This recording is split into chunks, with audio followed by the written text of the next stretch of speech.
Bakit ngayon ka lang? Itay, pasensya na po. May project kaming ginawa ni Mira. Sinong niloko mo? Sabado bukas. Walang pasok. Alam kong piyesta sa kabilang barangay. Nakipagsayawan ka na naman ano? Hindi po. Project po talaga. Gusto mo bang sumunod sa yapak ng iyong ina? Huwag niyo naman akong itulad sa kanya. Diskrasyada. Matapos niya akong isilang, iniwan niya ako sa inyo na parang laruan. Hindi ako magiging katulad yung diskrasyada. Pero sa ginagawa mo, daig mo pa ang katulad niya. Paano kung masumpungan ka ng napapabalitang aswang sa bayan? Paano kung isang araw, bigla na lang mabalitaan kung nilapa ka na ng aswang? Hindi mangyayari yan, Itay. Unang-una, hindi ako naniniwala sa aswang. Basta. Huwag mo na ulit yung gagawin. Ilang beses ko bang sasabihin sa'yo, ha? Sorry po, Itay. Kailangan ka ng lola mo rito. Ikaw lang ang inaasahan kong mag-aasikaso sa kanya. Matanda na ang lola mo. Hindi niya na kaya ang sarili niya. Kaya maging responsable ka naman. Opo, hindi na po mauulit. Hindi na mauulit. Ilang beses mo nang sinabi yan, pero inuulit-ulit mo pa rin. Promise po talaga. Alam mo bang, hindi ako makatulog tuwing hindi ka umuwi. Simula nang iwan tayo ng nanay mo, ikaw na lang ang mundo ko. Paano kung may mangyari sa'yo? Patawad na po. Hindi ko na po kayo pag-aalalahanin. Sige na. Magpahinga ka na. Pero tandaan mong sinabi ko, hindi lahat ng gabi ay ligtas sa mga masasamang elemento. Opo, Itay. Good night na po. Good night rin. Matulog ka na. Maaga pa tayo bukas. Nang gabing yun, tahimik ang bahay ni Tomas. Sa sala, nakaupo siya sa lumang upuan. Hawak ang baso ng alak habang pilit na iniintindi ang nangyayari sa kanyang pamilya. Ang kanyang anak, si Lorna, ay nakakubli sa loob ng silid habang ang kanyang inang si Lilia ay nasa kabilang kwarto.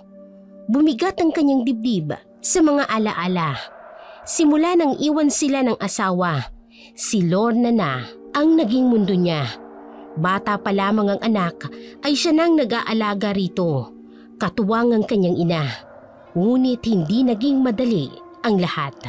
May mga pagkakataong nakikita niya kung papaanong masungit ang kanyang ina kay Lorna noong bata pa ito. Mga salitang masakit, mga tingin na mapanghusga, at mga kilos na walang pagmamahal. Lumunok si Tomas ng alak. Ramdam ang hapdi ng lalamunan. Hindi niya maiwasang mag-alala. Nakikita niya kung paano unti-unting lumalayo ang loob ni Lorna sa kanyang lola. Isang distansyang nag-ugat noong kabataan nito. At ngayon, lalo pang lumala ang sitwasyon. Dahil sa pagiging ulyanin ng kanyang ina, minsan ay hindi niya alam ang mga sumbong nito ay kung totoo o kathang isip lamang ng isang nalilitong isipan. Sa kanyang pag-iisip, natatakot si Tomas. Natatakot na baka ang anak niyang sumunod sa landas ng ina nito, ang babaeng umalis at iniwan silang mag-ama. Ngunit sa kabilang banda, hindi rin niya maiwasang isipin. Hindi kaya siya mismong nagtutulak sa anak patungo sa landas na iyon. Sa kanyang pagkapit sa mga salita ng kanyang inang ulyanin, hindi kaya unti-unti nang nawawala ang tiwala ng taong pinakamamahal niya. Ay, walang hiya ka! Bakit ang init ng binigay mo? Plano mo akong lasunin? Anong lasunin? Sinadya mong napakainit ang binigay mong gatas para mapasa ang labi ko, pati na rin ang dila ko. Kahit kailan talaga ay maldita ka! Ano bang pinagsasasabi niyo? Mabuti nga pinagtsatsagaan ko pa kayo. At saka, bakit mo itinapon? Tingnan mo, oh. Nabasag na yung baso. Oy, sige. Saktan mo ako para malaman ng tatay mo ang kasamaang ginagawa mo sa akin. Ako pa ngayon ang masama? Kayo nga po itong ang hirap intindihin. Muntik na akong matamaan ng bubog, ha? At nabuhusan ng mainit na gatas. Ay, wala ka talagang galang. Sino sa tingin mo ang magtsatsaga sa'yo? Ano ba? Tiwan niyo nga ako? Bakit ba kayo ganyan? Mada ka sa nanay mong walang hiya! Tigilan niyo po ako, ha? Baka hindi ko mapigilan ang sarili ko. Ay, ayan! Nakikita mo! Katulad ka na ng iyong ina. Wala kang awa sa matatanda. Bakit po ba ganyan kayo? Simulat sa Paul, galit na galit kayo sa akin. Ay, gusto mong malaman kung bakit? Dahil disgrasyada ang ina mo. Sinira niya ang buhay ng anak ko. At ngayon, tinitingnan ko sa'yo ang kawalang hiyaan niya. Hindi niyo ako kilala. Hindi ako katulad niya. Ay, hindi malayong sumunod ka sa yapak ng iyong ina. Tingnan mo nga. Hawak mo pa yung mainit na tubig. O ano, bubuhusan mo ang sarili mong lola.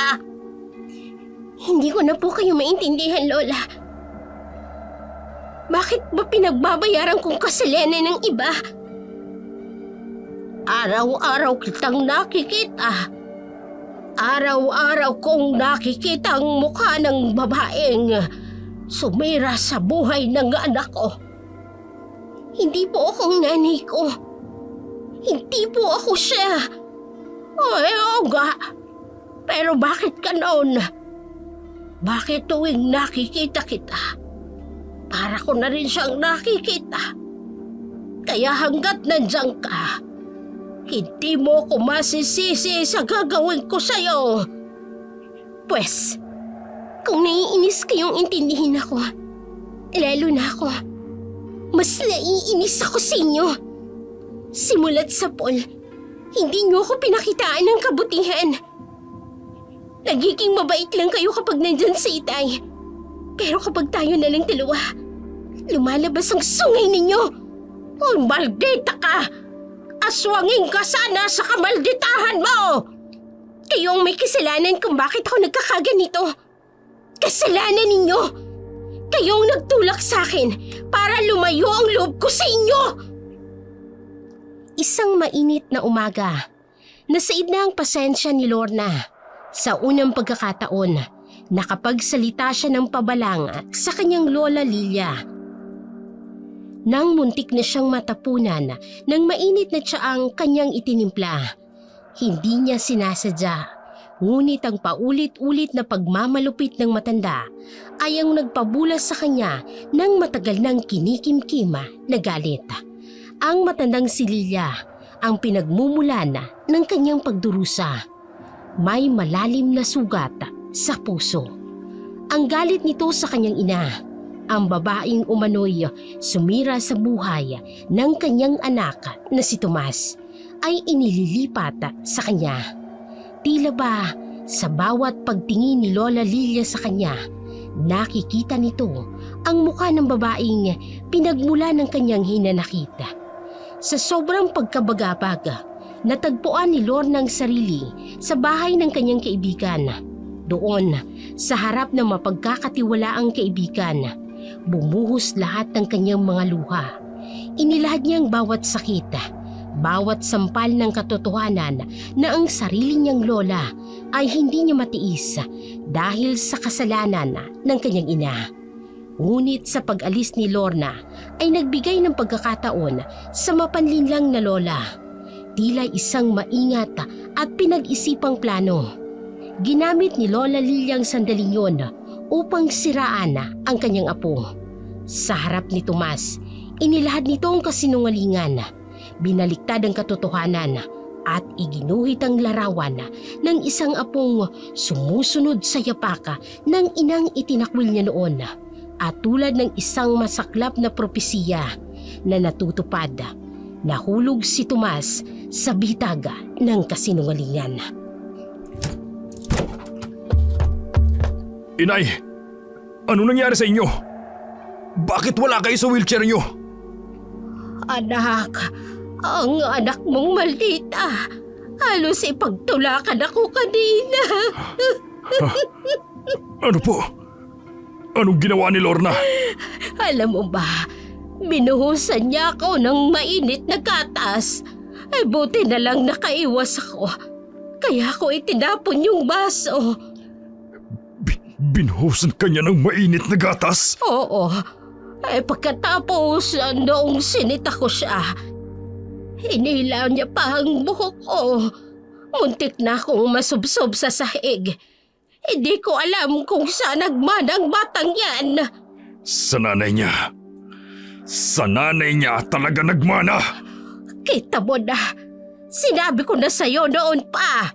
Mana yung babaeng yan doon sa babaeng yon. Walang galang sa matatanda. Kahapon lang, pinag-usapan namin ang tungkol sa pagiging pasaway niya. Tapos ngayon, kayo pa ang pinagbalingan niya? Oo anak, paano na lang kung nabuhusan niya talaga ako ng mainit na tubig? Nakikita ko sa mga mata niya, gustong-gusto niya akong saktan. Humanda siya pagbalik ko. Hindi ko siya pinalaki para maging bastos. Anak, huwag mo nang saktan. Baka lumala lang ang ugali kagaya ng nanay niya. Hindi, Nay. Kailangan niyang magtanda. Hindi pwedeng ganito na lang palagi. Ay, dako. Sino bang may kasalanan at naging ganyan ang apo ko? Hindi mo kasi napigilan ang sarili mo noon. Tama na po, Inay. Aayusin ko po ito. Pagkabalik ko lang. Uy, sige anak. Bahala ka.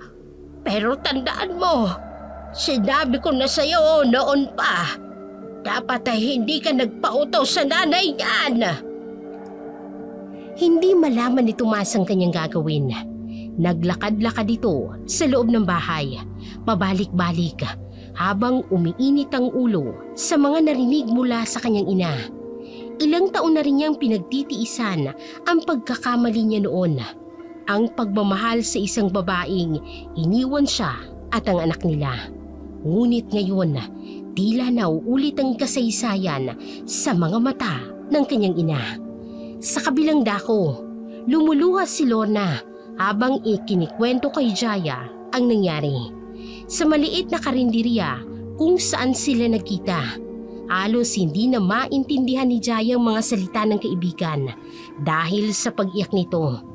Inilahad niya ang lahat, ang paghahanda ng gatas, ang pagbasag ng baso at ang paghila sa kanyang buhok at ang mapait na katotohanang hindi siya tinatanggap ng sarili niyang lola dahil sa kasalanan ng kanyang ina. Pagkatapos ng mahaba-habang pag-iyak, hindi man lang niya naubos ang mainit na sopas na inorder nila. Tumayo na siya, pinunasan ng luha at nagsimulang maglakad pauwi. Hindi nalalaman na naghihintay na sa kanya ang galit ng kanyang amang na biktima ng kasinungalingan. Habang naglalakad si Lorna sa madilim na daan pauwi, ang bawat hakbang ay tila ba bumibigat. Para siyang nabubulungan ng hangin na wag na munang umuwi. Ngunit alam niyang mas lalala lang ang sitwasyon kung hindi siya uuwi ngayong gabi. Ang bahay na dating kanlungan niya ay ngayon parang kulungan na puno ng mga mapangusgang mata at mapaita na salita. Anong ginawa mo sa lola mo? Itay, ano po? Sinasagot mo pa ako? Bakit mo binuhusan ng mainit na gatas ang lola mo? Hindi po totoo yan. Siya po ang... Tumahimik ka! Hindi kita pinalaki para maging basto sa matanda! Pakinggan niyo naman po muna ako. Hindi po yan yung nangyari. Ano? Sasabihin mong nagsisinungaling ang lola mo? Ginagawa mo pa akong tanga? Tay, siya po ang nagtapon ng gatas. Siya po ang humila ng buhok ko. Sinungaling! Mana ka talaga sa nanay mong walang hiya! Tay, hindi po. Pakinggan niyo naman kasi ako. Alam mo bang muntik nang masubsob ang mukha ng lola mo sa sahig? Ganyan ba ang itinuro ko sa'yo? Bakit po siyang pinaniniwalaan ninyo? Anak niyo po ako. Oo! Anak kita! Anak ng babaeng nanloko sa akin. At ngayon, nakikita ko na mana ka nga sa kanya! Ganun ba talaga ang nanay ko?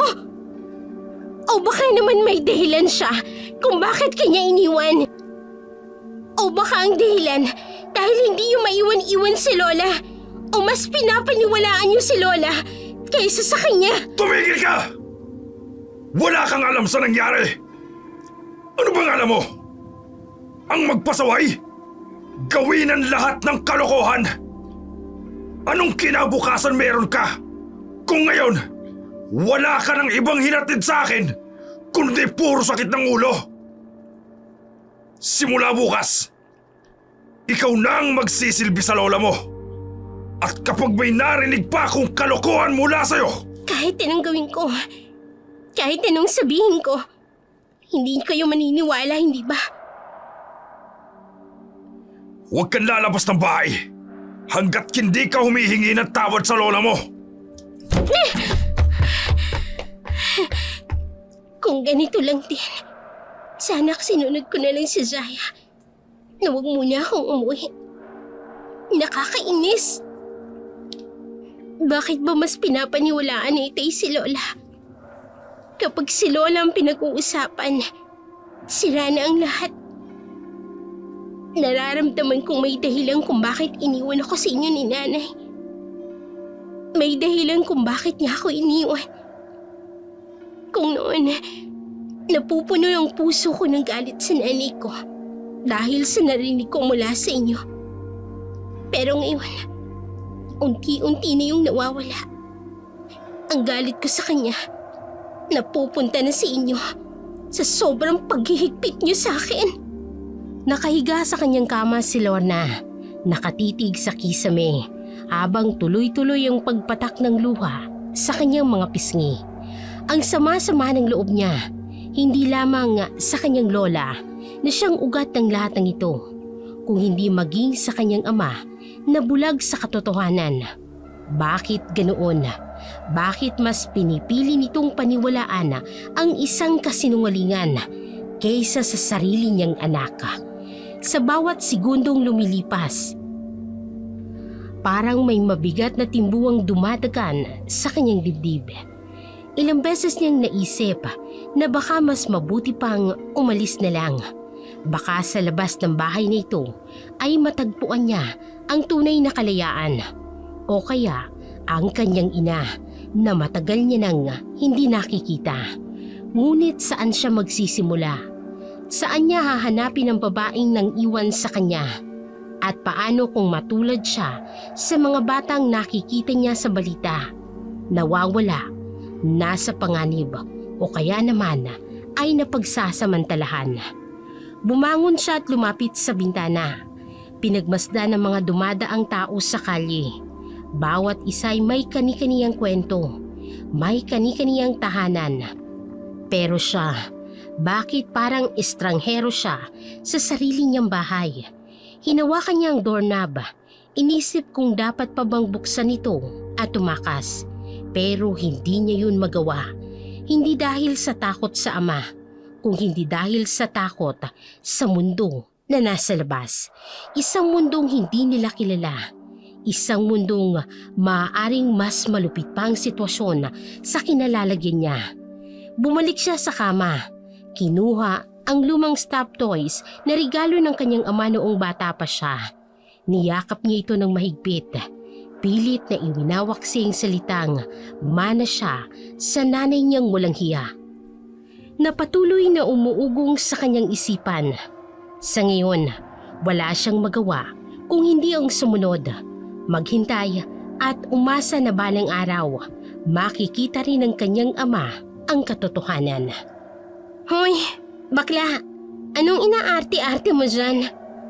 Ayaw sumama ni Zaya kaya ikaw na lang ang pag-asa ko na sasama dun sa sayawan sa kabilang bayan. Ay naku, te. Huwag ngayon. May balita kasi sa akin na may gabunan daw na nagpapakita sa ganito mga pagtitipuan. Sus, naniniwala ka pa sa aswang?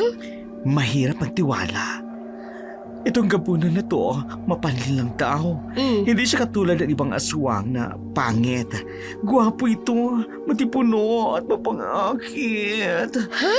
Pero nakakatakot. Paano mo nalaman? Si Aling Berta. May pinsan siyang nakakita. Ang sabi ang gabunan daw na ito, nagpapanggap na isang gwapong binata sa may sayawan. Pinakamatindi pa sa lahat ng uri ng aswang ang gabunan. Bakit naman?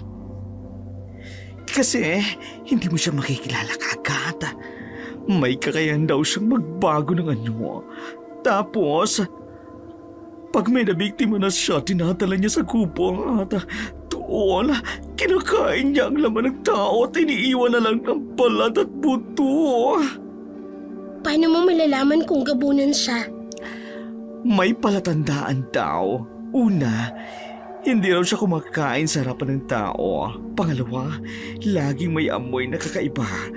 Parang pinaghalong amoy lupa na nabubulok. At pangatlo, kapag tinitigan mo raw ng matagal, makikita mo ang kakaiba sa kanyang mga mata na parang nagniningning sa dilim. Pero bakit sa sayawan? Eh kasi, doon maraming tao. Madaling makapili ng biktima, lalo na raw kapag gusto niyo yung mga magagandang talaga na katulad mo. Kaya, wag na tayong sumama, te. Hindi ko kakayanin kung mawala ka sa akin.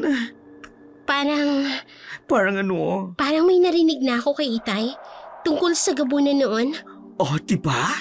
Kaya mag-iingat na lang tayo, ha? Mas makabubuting magtago na lang muna tayo sa bahay kaysa maging pulutan tayo ng aswang. Ano yan ba? Bakit ka ba tumitili dyan? Titigil mo yung paparating. Diyos ka, Lord. Ha? Diyos ka, Sino? Kitam. Napakagatlabi ka. Anak ng Mars. Ang gandang lalaki. Grabe yung jawline. Parang itinatadyak ng anghel at yung mga mata. Yung mata parang tumatawag sa akin. Hoy, teka ha. Di ba ikaw mismo ang nagsabi tungkol sa gabunan? Ay naku, kalimutan mo yun. Look at the shoulder. Mama, parang binubuhat ang buong kalangitan. At yung muscle niya, visible sa white polo at akala ang dying. Tanet, teka. Hoy, Naku, destiny ko na ito. Hindi ko pwedeng palampasin. Tingnan mo yung paglalakad niya, parang runaway model. At yung buhok, naku, mukhang malambot pa sa cotton candy. sandali nga. Papunta lang yan kay Jaya. Kay Jaya? Mars, unfair naman Bakit lahat ng gwapo sa mundo kay Jaya na pupunta? Ay, grabe! Hinindihan niya ako, Mars! Nanghihina ako! Matutubo ako! Hold me! OA mo talaga. Teka nga. Naku, te, sa'yo na ito. Hindi ako nagkakamali. Yung mga ganyang kagapuhan, once in a lifetime lang yan dumadaan sa buhay ng isang bakla.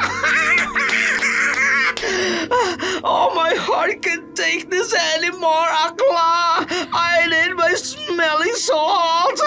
Ay, sus. Kanina lang takot na takot ka sa gabunan. Tapos ngayon, Ay, teko, gabunan man dyan. Willing na willing akong maging pulutan. Basta sa mga pisig niyang parang timplang bakal ako mamamatay. Tabi muna. Destiny's calling!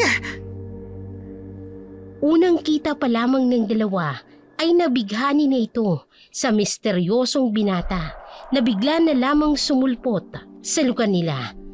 At ang lalong ipinagtataka ng dalawa, sa bahay ni Jaya ito pumunta. Hindi maitatangging natipuhan agad ni Lorna ang lalaki. Kaya lang, naiinis ito nang malamang kay Jaya ito nanliligaw. Dito magsisimulang magkasiraan ng dalawa, sina Jaya at Lorna.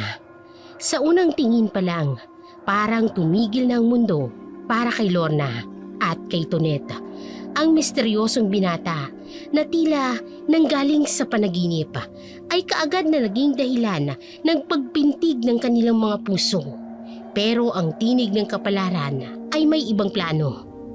Patungo ito sa bahay ng kanilang matalik na kaibigan na si Jaya. Habang pinapanood ni Lorna ang binata na kumakatok sa gate ng bahay ni Jaya, parang may malamig na kamay na humahaplos sa kanyang dibdib. Hindi niya maintindihan kung bakit bigla siyang nakaramdam ng sama ng loob. Hindi ba't kaibigan niya si Jaya? Hindi ba't dapat ay masaya siya para rito? Ngunit bakit parang may kakaibang kirot na nararamdaman? Lalo pang sumikip ang kanyang dibdib nang buksan ni Jaya ang pinto at makita ang ngiti nito sa binata. Isang ngiting hindi niya nakikita noon. Doon nagsimula ang hindi maipaliwanag na pagbabago. Ang dating magkaibigan ay unti-unting naging magkalaban sa pag-ibig. Ang mga ngiti at tawanan ay napalitan ng mapanghusgang tingin at malamig na pakikitungo. Sa bawat araw na lumilipas, ang binata ay lalong nagiging dahilan ng kanilang pagkakahiwalay. Ang dating matalik na magkaibigan ay unti-unting nabalot ng dilim ng pagsiselos at pagkainggit. Si Lorna, na noon ay nagpapakatatag sa gitna ng mga problema sa bahay, ngayon ay may bagong sugat na pinapasana. Ang sakit ng pagkawala ng isang kaibigan at ang hapde ng unang pag-ibig na hindi natupad. Sa isang sulok ng kanyang isipan, bumabalik ang mga salita ni Toneta tungkol sa gabunan. Ngunit ang kirot ng kanyang damdamin ay mas malakas kaysa sa anumang takot o pag-aalala. Hindi niya alam na ang unang pagkikita na ito ay magiging simula ng mas malalim na trahedya sa kanyang buhay. Hi. Hi. Ikaw pala yung kaibigan ni Jaya, no? Oo.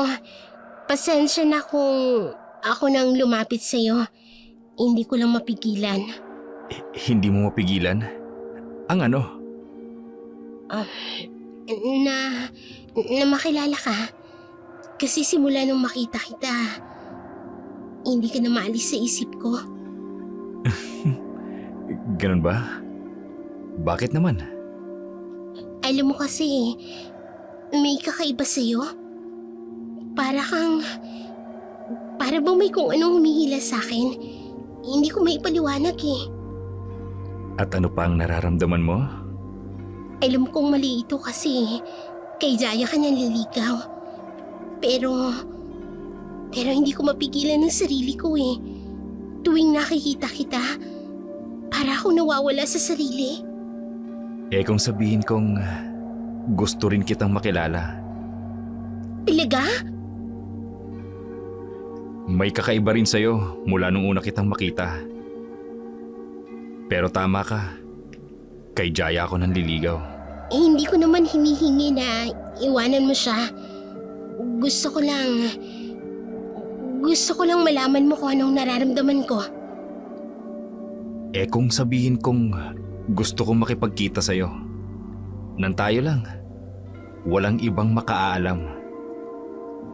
Oo, kahit kailan, kahit saan. Sa gubat. Doon. walang makakakita sa atin. Hindi ba delikado doon? Hindi ba mas exciting? Bukod pa doon, may gusto akong ipakita sa'yo. Sige, kahit saan. Basta kasama kita.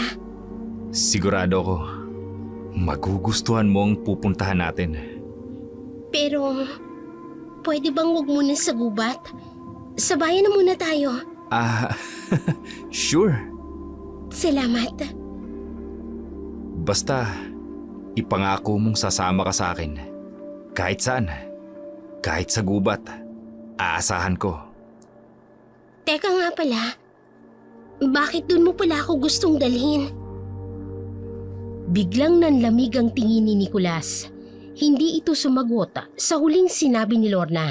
Sa halip ay mabilis itong nagpaalam. Kailangan ko nang umalis. Ang biglang sabi nito, ang dating mainit na tingin ay napalitan ng lamig.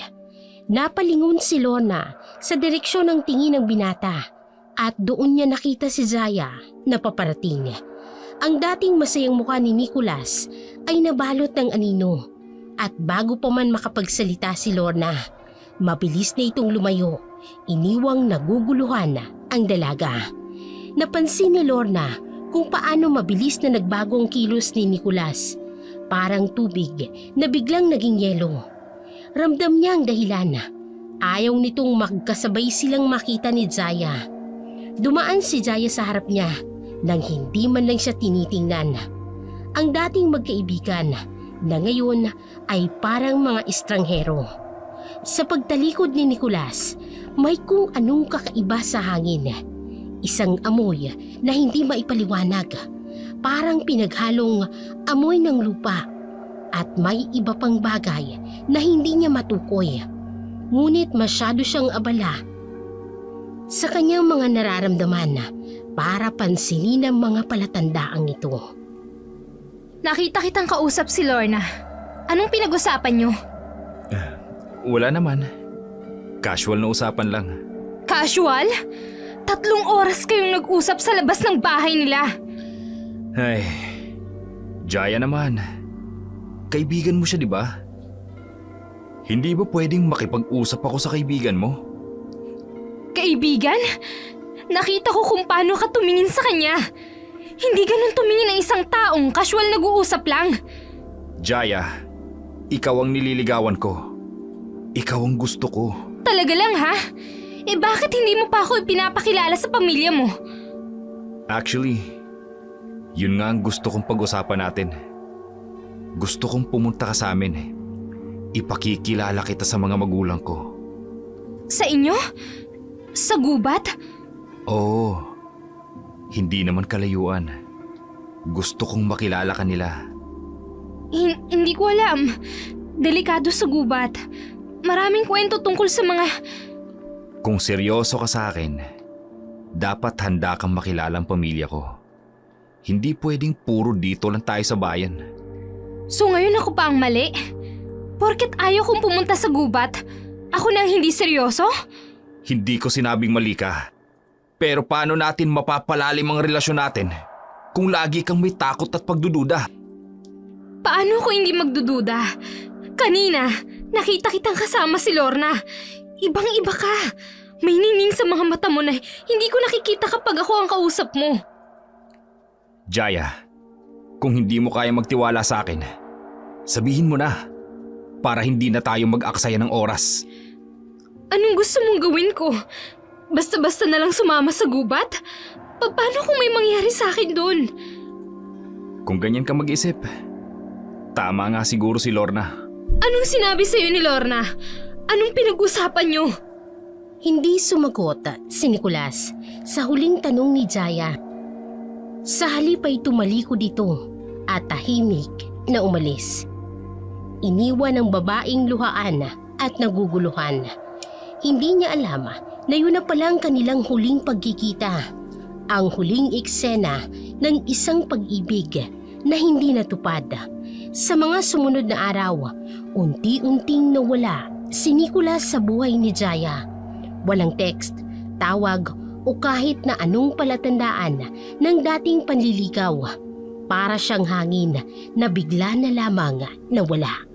Ngunit ang hapdi ng kanyang pag-alis ay ramdam na ramdam ni Jaya. Samantala, sa kabilang dako ng kwento, isang bagong kabanatang nabubuksan. Sina Nicholas at Lorna nagsimulang magkita ng patago sa mga sulok ng bayan kung saan walang mapangusgang mata. Sa mga oras na walang makakakita, bawat pagkikita ay puno ng kilig at pangamba, ng tuwa at takot. Para kay Lorna, ito ang unang pagkakataong naramdaman niyang ganitong uri ng pagmamahal. Isang pagmamahalang pinili niyang pasukin kahit alam niyang may masasaktan. Ang dating magkaibigang sina Jaya at Lorna na ngayon ay tila mga estrangherong nagkakasalubong sa daan. Ang dating matamis nilang pagkakaibigan ay unti-unting pinapalitan ng pait at ng kataksilan at pagtatraidor. Sa bawat lihim na pagkikita nila ni Nicholas at Lorna, isang hibla ng pagkakaibigan ang napuputol. Isang sugat na maaaring hindi na gumaling pa. Ngunit sa kabila ng lahat ng ito, may kung anong kakaiba kay Nicholas na hindi mapigilan ni Lorna. May hiwaga sa kanyang mga mata. May kung anong humihila sa kanya patungo sa binata. Isang lakas na hindi niya maipaliwanag. Isang damdaming mas malakas pa sa takot na masaktan ang dating kaibigan. Isang hapon, habang papauwi si Lorna mula sa isa sa kanilang lihim na pagkikita ni Nicholas, natagpuan siya ni Tonet. Ang bakla na kilalang matalik na kaibigan ni Jaya ay namataan ng dalawa ilang sandali lamang bago ito maghiwalay. Ay naku Mars, nakita ko kayo ha. Wag na wag kang magmaang-maangan pa. Anong ginagawa mo kasama si Nicholas? Nagkataon lang na nagkasalubong kami. Nagkataon? Alam mo bang ilang oras ko kayong sinundan? Halos magkadahulog-hulog na nga ako sa kung saan sa pagsunod-sunod ko sa'yo. Hindi ako ipinanganak kahapon. Bakla, kitang-kita ko kung paano kayo nagtitigan sa isa't isa. Hindi mo naiintindihan, Tonet. Ang hindi ko maintindihan kung paano mo nagawa ito kay Jaya. Kaibigan mo siya. At alam mo ba kung gaano kasakit para sa akin to? Ako nga, pinipigilan ko ang sarili ko kay Nicholas kasi alam ko kay Jaya siya. May nararamdaman ako para sa kanya, Tonet. At ano naman, justify na yon para agawin mo siya sa kaibigan mo, kaibigan natin. Alam mo bang iiyak si Jaya kapag nalaman niya ito at sigurado ako malalaman niya ito. Hindi ako natatakot. Kung malalaman niya, edi malalaman niya. Mars! Sino ka na ngayon? Hindi ka na yung Lorna na kilala ko. Parang kinain ka na ng sistema. Alam mo bang delikado yung ginagawa mo? Hindi lang kay Jaya, pati sa sarili mo. Wala akong pakialam. May tiwala ako kay Nicholas. Naku Mars, sana hindi ka magsisi sa pinili mo. Pero tatandaan mo, kapag nalaman ito ni Jaya, hindi lang pagkakaibigan mo ang mawawala. Sa pagtalikod ni Tonet, naiwan si Lorna na mag-isa. Dala-dala ang bigat ng kanyang desisyon. Ngunit sa kabila ng babala ni Tonet, mas pinili niyang sundin ang tibok ng kanyang puso. Kahit alam niyang sa dulo ng landas ng ito ay may pusong mababasag, kabilang na ang sa kanya. Sa gitna ng kanilang pagtatalo, unti-unting mabubulgar ang isang buwang lihim. Ang dating tahimik at mapagmalasakit na si Lorna ay biglang nagpakita ng ibang muka. Isang muka na puno ng pagmamataas at kapalaluan. Hindi na siyang dating kaibigan na handang magsakripisyo para kay Jaya. Sa halip, inilabas niya ang naipong sama ng loob at inggit na matagal niya nang kinikimkim. Ang mga salitang binitawan ni Lorna ay parang punyal na tumatagos sa puso ni Jaya. Tanggapin mo na lang na mas maganda ako sa'yo. Ang mapanghamak niyang pahayag na tila ba sinasadyang sakta ng damdamin ng kaibigan. Kaya siguro mas pinili niya ako.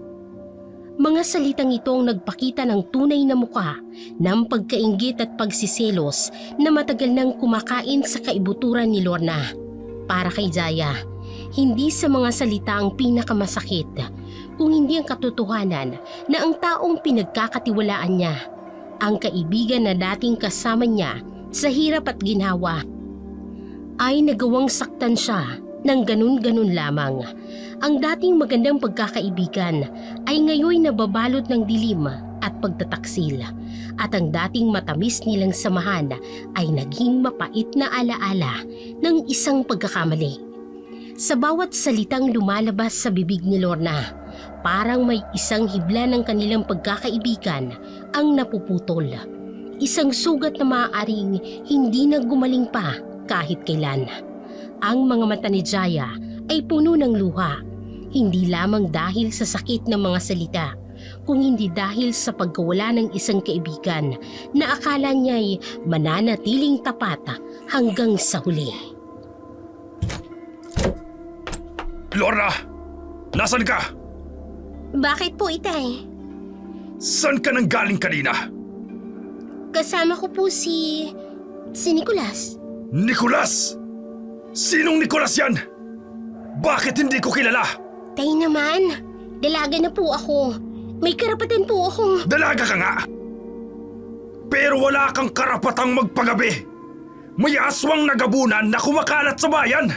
Aswang? Hindi pa rin po kayo tumitigil sa pamahiin na yan. Sigurado akong si Jayang nagsumbong sa inyo. Wala si Jaya dito. Hindi mo ba naririnig ang mga balita? May nawawalang dalaga sa kabilang bayan. Pamahiin lang yan. Hindi totoo yung gabunan na yan. Binibigyan niyo lang ako ng dahilan, lalo na yung mga tsismosang yan. Hindi ka na makikinig sa akin? Gusto mo bang maging katulad ng nanay mo? Lumabas ng bahay nang hindi na bumabalik? Bakit po kayo ganyan? Hindi niyo man lang ako pinakikinggan. Si Nicolas, mabait siya. Mabait? Paano mo nalaman? Kilala mo ba talaga siya? Alam mo ba kung saan siya nakatira?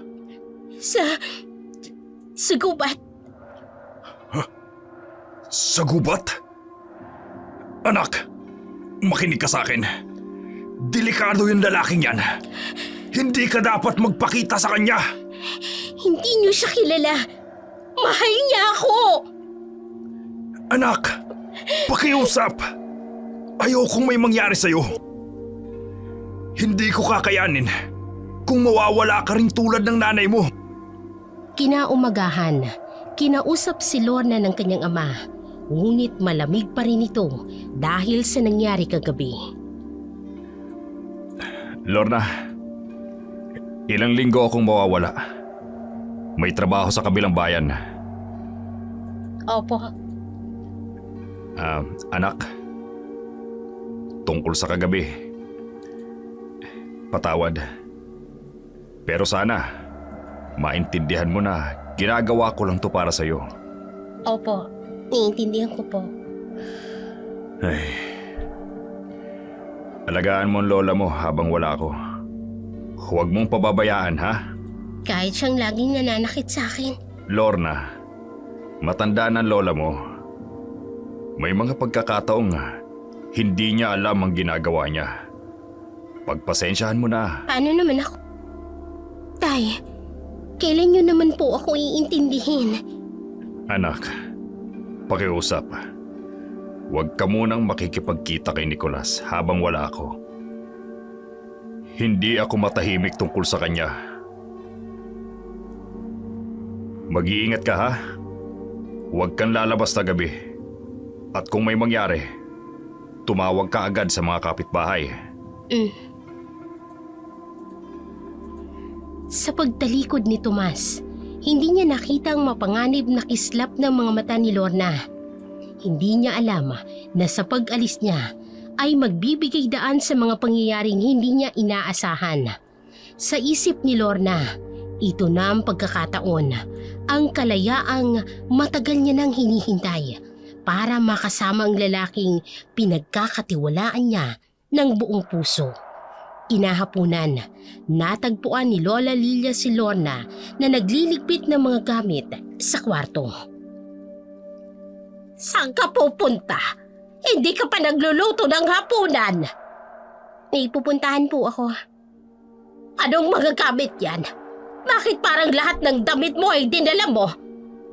Aalis na po ako at hindi na ako babalik. Ano? Ay, hindi pwede. Wala si Tomas. Sinong mag-aalaga sa akin? Kayo na pong bahala sa sarili ninyo. Sawang-sawa na ako. Simulat sa pool, wala na kayong ginawa kundi laitin ako. Walang utang na loob. Pinalaki ka namin ni Tomas. Pinalaki o pinahirapan? Bawat araw, sinisiraan niyo ako kay Itay. Lahat ng mali sa akin. Kahit ang mga kasalanan ni Nanay, sa akin niyo ibinubunton. Ay, teka, bumalik ka rito. Huwag mo kong iwan. Ilang linggo pa bago umuwi ang tatay mo. Hoy! Bakit? Natatakot kayo?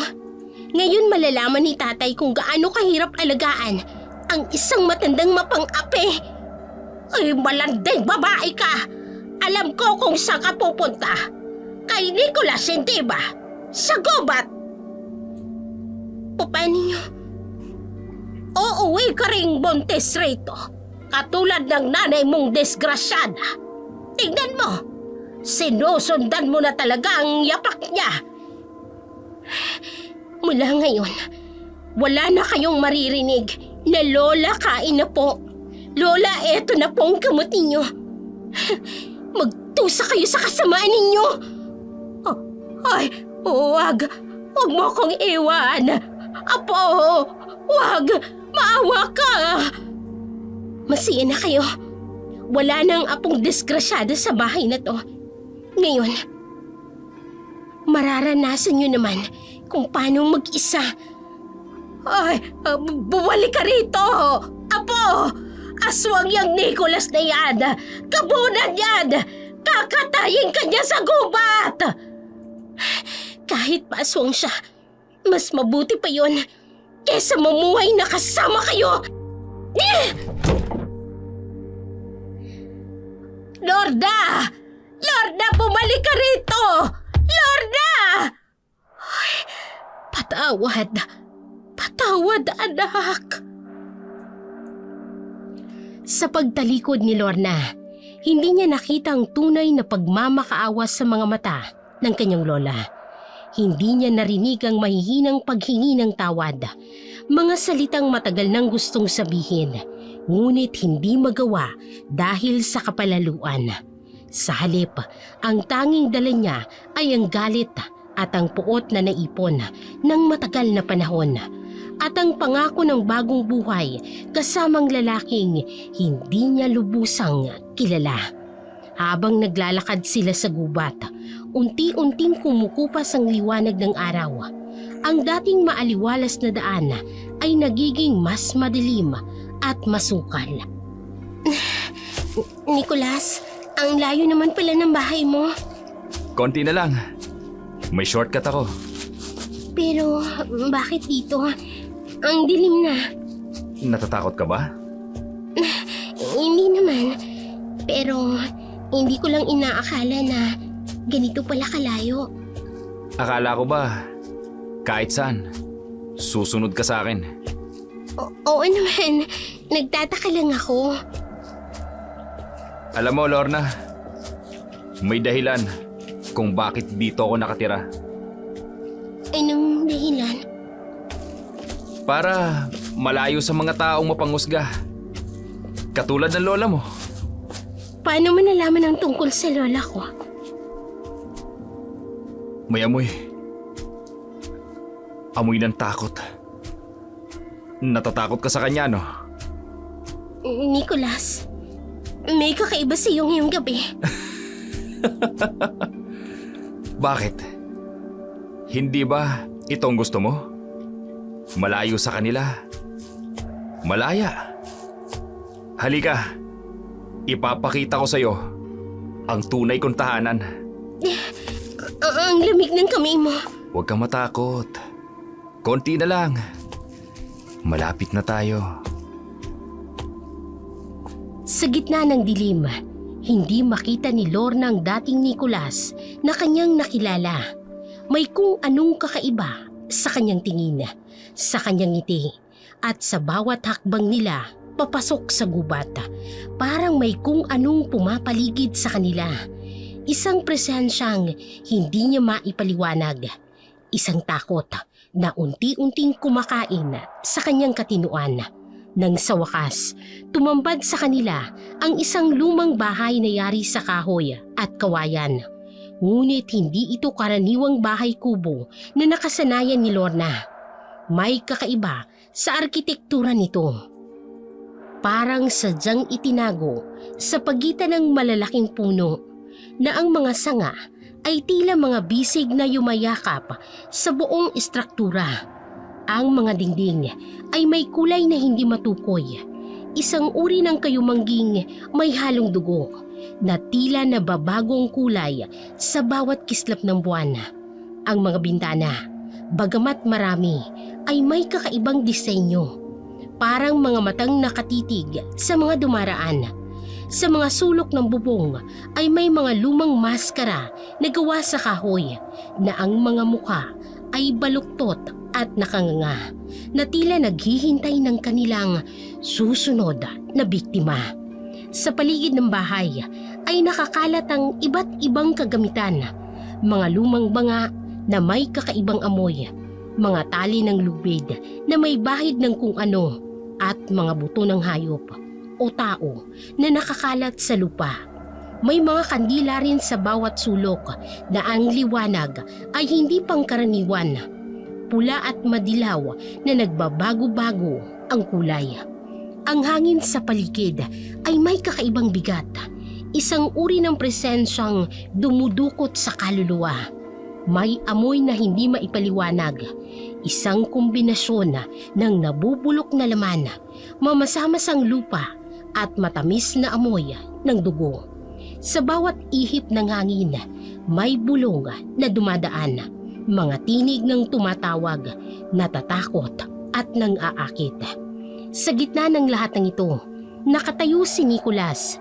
Ang kanyang anyo ay unti-unting nagbabago sa liwanag ng buwan. Ang dating gwapong binata ay ngayon may kakaibang anyo. Ang kanyang mga mata ay nagniningning ng pula. Ang kanyang ngiti ay nagpapakita ng matalas na ngipin. Ang kanyang mga kamay ay unti-unting humahaba, nagiging mga kuko na matatalim at nakamamatay. Sa sandaling yun, naunawaan na ni Lorna ang katotohanan. Ang bahay na ito ay hindi lamang isang tirahan, kung hindi isang pugad ng kasamaan. Isang lugar kung saan ang mga panaginip ay nagiging bangungot at ang pag-ibig ay nagiging kamatayan. Inay? Lorna? Anak, mabutit umuwi ka na. Nay, Anak, bakit po? Nasaan si Lorna? anak si Lorna, umalis, 1 linggo na. Ha? Ano? Saan pumunta? Tito, kasama niya po si Nicolas. Si Nicolas? Yung lalaking sinasabi niyang taga-gubat? Opo, Tito. Nakita ko po sila bago sila umalis. Si Nicolas po. May kakaiba sa kanya. Ay, sinasabi ko na sa'yo, Tomas. Yang si Nicolas, siya ang gamunan. Bakit hindi niyo ako tinawagan agad? Sinubukan po namin, Tito. Pero walang signal sa lugar niyo. Kaya po kami ang nag-alaga kay Lola habang wala po kayo. Sinisisi ko ang sarili ko, anak. Kung hindi ko lang siya pinagalitan ng sobra. Alam niyo ba kung saan sila pumunta? Sa gubat po, Tito. Pero may mga balita. Anong balita? Sa radyo at TV. Doon nga po, Tito. May 3 dalaga na po ang nawawala. Doon po sa kabilang bayan. Lahat po sila huling nakita kasama ang isang gwapong lalaki. Tomas, Hanapin mo si Lorna. Ay baka... Hahanapin ko siya. Kahit hanggang saan pa siya nakarating. Sa mga sandaling yun, ramdam ni Tomas ang bigat ng kanyang pagkakamali. Kung nakinig lang sana siya sa mga babala tungkol sa gabunan, kung pinaniwalaan niya lang ang kanyang anak tungkol sa pang-aapi ng kanyang ina, kung naging mas bukas lamang sana siya sa mga hinaing ng kanyang anak, hindi sana nangyari ang lahat ng ito. Bakit dito ka nakatira, Nicholas? Hindi mo ba nagugustuhan? Hindi naman sa ganon. Pero bakit mag-isa ka lang dito? Sino ba nagsabi mag-isa lang ako? May mga araw na marami kaming magkakasama rito. Marami? Sino sila? Mga kamag-anak ko. Dadalo sila sa susunod na kabilugan ng buwan. Dadalo? Para saan? Para sa kasal natin. Kasal? Teka lang, Nicholas. Hindi pa tayo ready para dyan. Bakit hindi? Hindi mo ba ako mahal? Oo, mahal kita. Pero okay na sa akin na tayo na muna. Hindi naman ako desperada para magpakasal agad. Hindi mo naiintindihan, Lorna. Kailangan nating magpakasal sa kabilugan ng buwan. At dito pa talaga? Sa lugar na puno ng mga ahas? Sa pinakaliblib na bahagi ng gubat? May problema ka ba sa tahanan ko? Oo! Lugar to na walang taong gugustuhin puntahan. Mas masahol pa ang bahay mo sa mangkukulam. Iuwi mo na ako. Hindi ka maaaring umuwi. Ayoko. Hindi ako papasok dyan, Nicholas. Samahan mo na lang akong umuwi. Please, uuwi na ako sa amin. Grabe naman to eh. Ang taas pa naman ng expectation ko sa'yo sa bahay mo. Tapos ganito lang pala. Mas masahol pa ang bahay mo sa mangkukulam. Teka. Nasaan ka na? Nicholas! Nicholas, huwag mo akong iwan dito! Nasaan ka na? Bakit bigla kang nawala? Nicholas! Oh, Diyos ko, ano ba itong sinuong ko? Isa itong malaking kamalian. Nasaan ka na ba? Sumagot ka! Anong klaseng tao ka ba, Nicholas? Nicholas! Diyos ko, patawarin niyo po ako. Hindi ko na po ito uulitin. Pauwiin niyo na po ako. Sino ka? Sa kanyang pagkatarantang paghahanap kay Nicholas, hindi niya napansin ang pagtaas ng hangin sa paligid. Isang hangin na may kasamang bulungan at tawanan.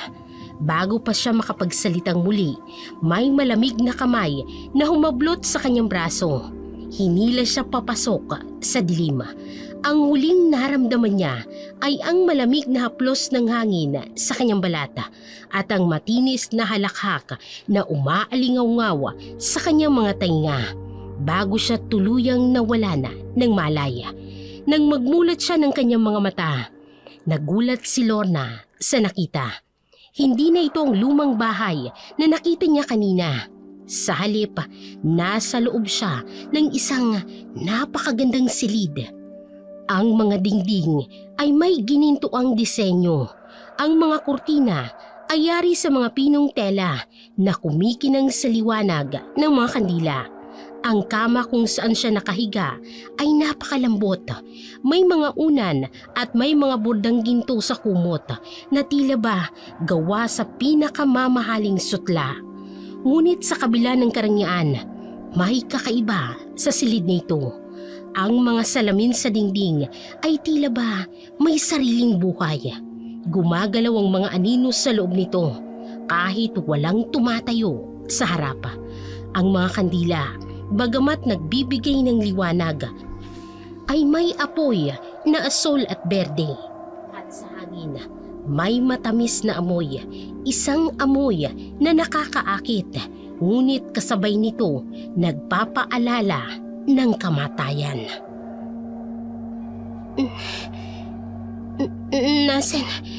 Nasaan ako? Sa ating tahanan, mahal.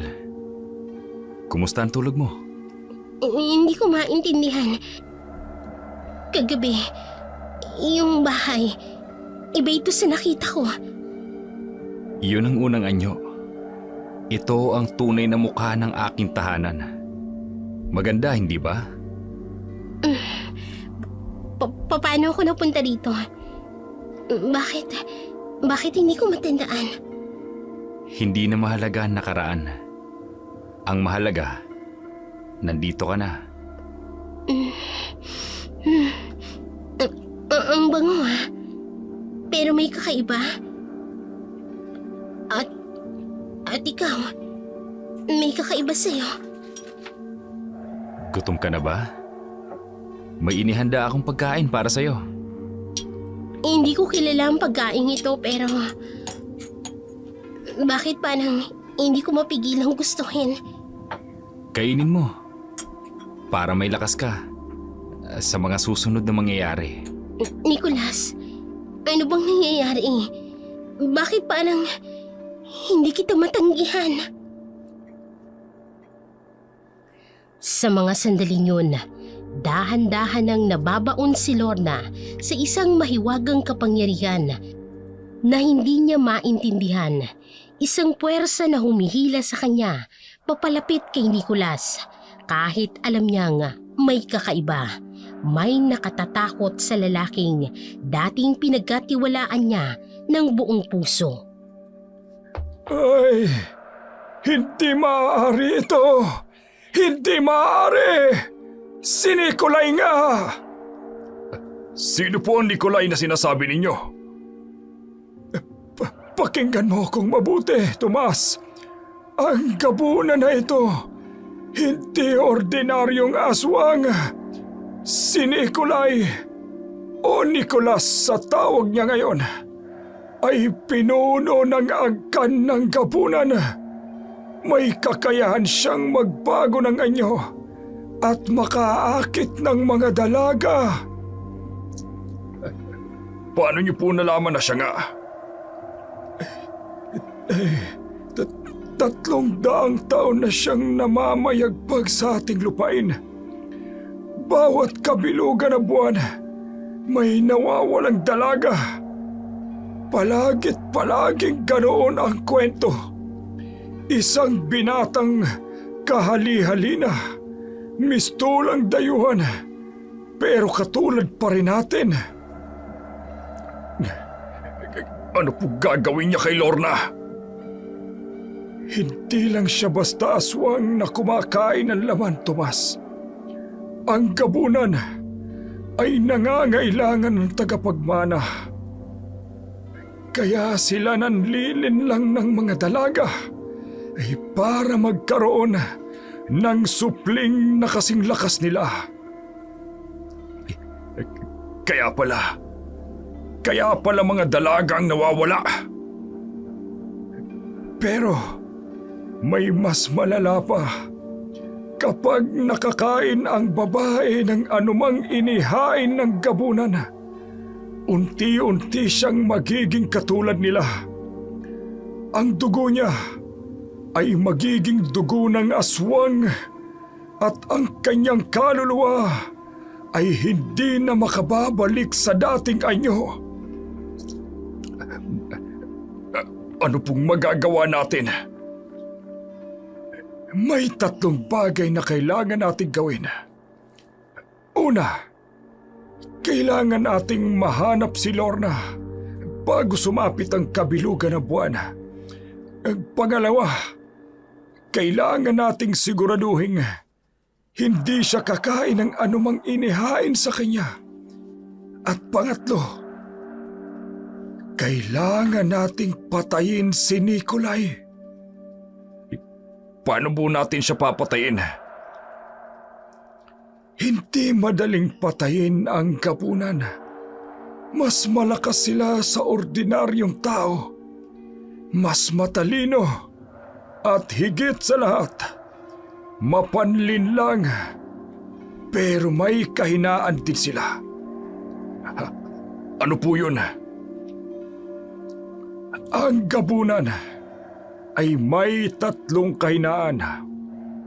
Una, ang kanilang tunay na anyo ay lumalabas kapag nakikita nila ang sarili sa salamin na may basbas ng kung sinong may pusong dalisay. Pangalawa, hindi sila maaaring tumawid sa bakas ng asin na may halong banal na tubig. At pangatlo, ang puso nila ay dapat matusok ng balaraw na binabad sa dugo ng birhen at pinagpala ng isang makapangyarihang albularyo. Mang Berting, tulungan niyo po akong iligtas ang aking anak. Pero may babala ako, Tomas. Kung nakakain na si Lorna ng anumang inihain sa kanya, mahihirapan na nating ibalik ang dating Lorna na kilala mo. Ano pong mangyayari kay Lorna kung makakain po siya niyan? Magiging asawa siya ni Nikolay at ang kanyang anak ay magiging bagong pinuno ng angkan ng gabunan. Mas makapangyarihan, mas mapanganib, at mas walang awa sa sangkatauhan. Sa bahay ni Berting, ang matatandang kawayan ay umuugong sa hangin habang nagpapaliwanag ang albularyo. Ang mga dahon ng mga halamang gamot na nakatali sa kisame ay sumasayaw sa hangin pumapasok sa bintana. Nagbibigay ng kakaibang amoy ng mga sangkapa na ginagamit sa ritual. Sa isang sulok, nakalagay sa isang lumang altar na puno ng mga imahe, kandila at mga lumang agimat na minanapas sa mga ninuno. Ang mga mata ni Berting ay nagniningning sa liwanag ng kandila habang ikinikwentong tungkol sa gabunan. Sa bawat salitang lumalabas sa kanyang bibig, parang may kakaibang enerhiyang pumapalibot sa silid. Ang mga anino sa dingding ay tila ba sumasayaw, tumataas at bumababa, kasabay ng kanyang mga kilos habang naglalakad sa paligid ng silid. Kinuha ang mga kailangan nilang gamit. Sa labas ng bahay, ang mga aso sa paligid ay tuloy-tuloy ang pag-alulong. Para bang nararamdaman nila ang presensya ng kasamaan na kanilang pinag-uusapan. Ang mga puno sa paligid ay umayangyang sa malakas na hangin. Ang mga dahon ay nagbubulungan ng mga lihim na kwento tungkol sa mga nilalang na hindi nakikita ng ordinaryong mga mata. Sa kabilang dako naman, sa bahay ng gabunan, isang kakaibang tagpo ang nagaganap. Ang dating lumang bahay na ngayon ay isang palasyo ng kadiliman. Ang mga dingding na dating bulok na kahoy, ngayon ay nagniningning na marmola na itim. Ang mga bintana na may kortinang pulang sutla na sumasayaw sa malamig na hangin. Sa loob si Nicolas o Nikolay, naghahanda ng isang ritual. Mga kandilang itim ang nakahanay sa paligid ng malaking silid. At sa gitna, isang hapag na puno ng mga pagkaing nakakaakit ngunit may lihim na lason. Ang mga mata ni Nicolas ay nagniningning ng pula habang inihahanda niya ang lahat. Ang kanyang tunay na anyo ay unti-unting lumalabas sa bawat sandali ng paghahanda. Ang kanyang mga daliri ay humahaba, nagiging matatalim ang kuko. At ang kanyang dating magandang mukha ay nagpapakita ng bakas ng kanyang tunay na pagkatao. Sa kanyang likod, ang mga anino ay gumagalaw. Bumubuo ng mga anyong nakatatakot. Ang kanyang mga kasamahan sa angkan ng gabunan naghihintay sa kanilang bagong reyna. Sa labas ng silid kung saan natutulog si Lorna, Ang hangin ay puno ng mga bulungan, nagmula sa mga nilalang na hindi nakikita ng ordinaryong mga mata. Ang mga ito'y naghihintay, sabik na sabik sa susunod na mangyayari. Ang pagbabagong anyo ng isang inosenteng dalaga tungo sa isang nilalang ng dilim, ang bagong ina ng susunod na henerasyon ng mga gabunan. Anong ginagawa mo? Hindi mo ba nararamdaman ang pagmamahal ko sa'yo? Hindi ito tama. Ayoko. Hindi ka maaaring tumanggi sa akin. Nicholas, ang mukha mo, Diyos ko, ang mga mata mo, pulang-pula, at ang mga ngipin mo. Ito ang tunay kong anyo, Lorna. Ang anyong tinatago ko sa likod ng mukha na pinagkatiwalaan mo. Hindi! Ang bilat mo, parang kaliskis ng ahas. At ang mga kamay mo, ang mga kuko mo, ang tatalim, parang mga punyal. Hindi mo iintindihin. Pero balang araw, Tulungan niyo ako! Tay! Kahit sino!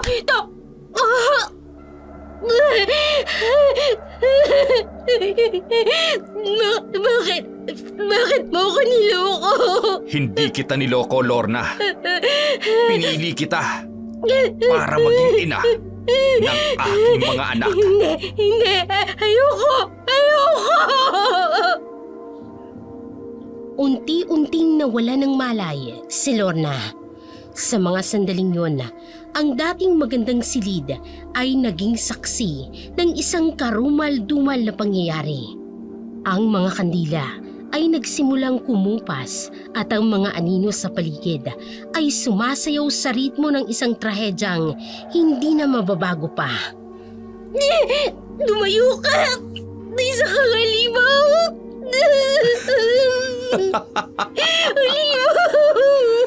Halimaw! Halimaw!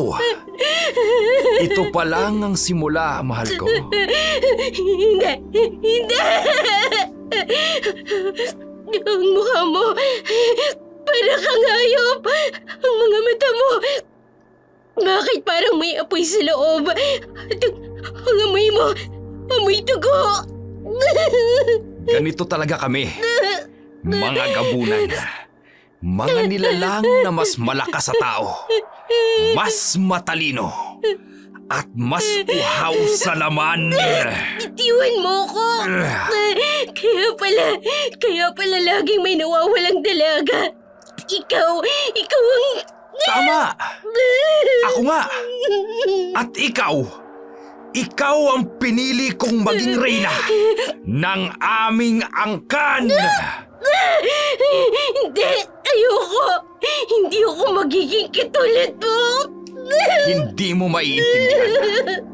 Wala kang magagawa. Tingnan mo mabuti ang magiging asawa mo. Hindi! Ang kitupan mo, bakit parang kumukulo? At ang balat mo, parang nalalaglag at sa ilalim. Ito ang tunay kong anyo! Ang balat na parang kaliskis!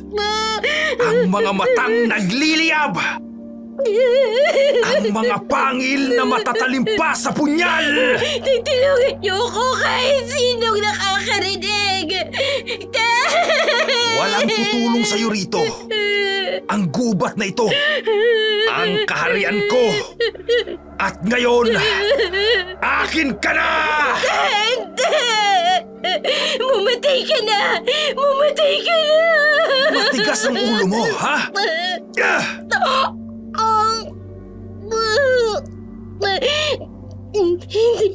Hindi dapat akong tiwala sa'yo. Magiging akin ka. Magdadala ka ng aking supling. Ang pinakamalakas sa lahat ng gabunan. Tay, patawad. Dapat nakinig ako. Ang mga pader ng silid ay naging saksi sa isang karumal-dumal na gabi. Ang mga kandila'y nagsasayaw sa ritmo ng sigaw at iyaka, habang ang mga anino sa paligid ay kumakanta ng mga awiting puno ng kadiliman. Sa labas ng silid, ang mga puno ay umayang-yang sa hangin, tinatabunan ng mga sigaw ng dalagang nawalan ng pag-asa. At ang buwan na dating saksi ng kanilang pag-iibigan, ngayon nakatago sa mga ulap. Ayaw maging saksi sa kasamaang nagaganap sa loob ng palasyo ng kadiliman. Ang sakit ng...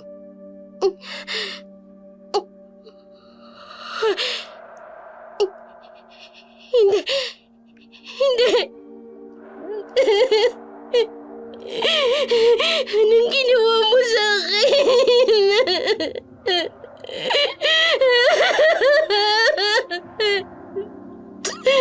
Tay! Dapat nakinig ako. Dapat hindi ako nagrebelde.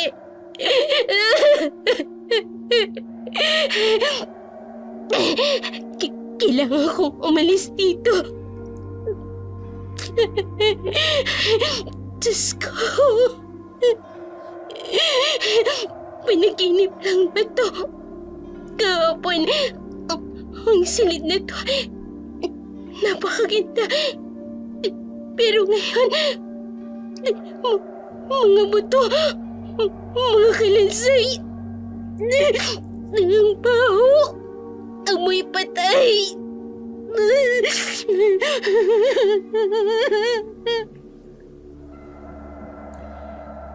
Lorna! Nasaan ka? Hindi.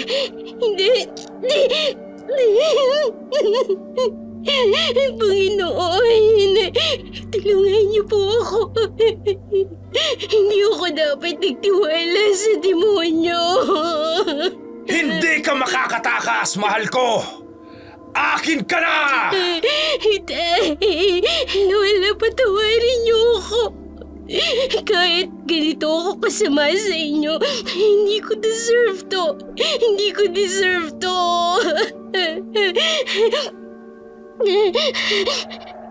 Ama namin, sumasalangit ka. Samahan niyo po ako.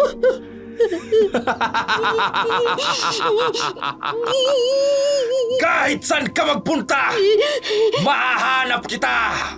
Mahahanap kita! Hindi ko... Hindi ako pwedeng mahuli. Liwanag. Kailangan ko makakita ng liwanag. Doon sa labas ng gubat. Hindi kita pakakawalan! Kung maaari lang, ibalik yung oras. Hindi ako magiging makulit. Hindi na ako lalabas sa gabi. Hindi.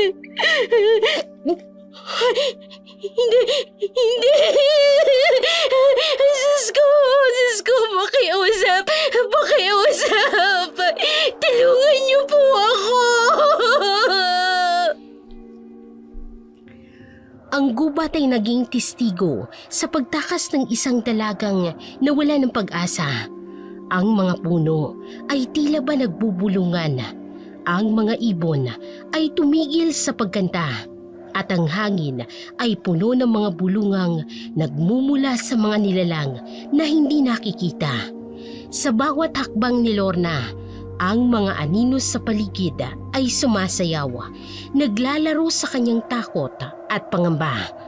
Ang dating mapayapang gubat ngayon ay naging isang liberento ng takot, kung saan ang bawat segundo ay mahalaga sa pagitan ng buhay at kamatayan.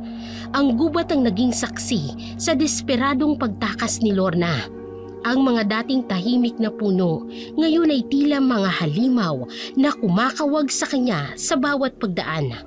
Ang mga sanga na parabang mga kamay na sinusubukang hablutin ang kanyang buhok at damit. At ang mga ugat sa lupa ay parang mga bitag na sumusubok na mapabagsak si Lorna. Sa kanyang pagtakbo, nadapa siya sa isang matarik na bahagi ng gubat. Gumulong siya paibaba. Ang kanyang katawan ay tumama sa mga bato at sa mga tuyong sanga.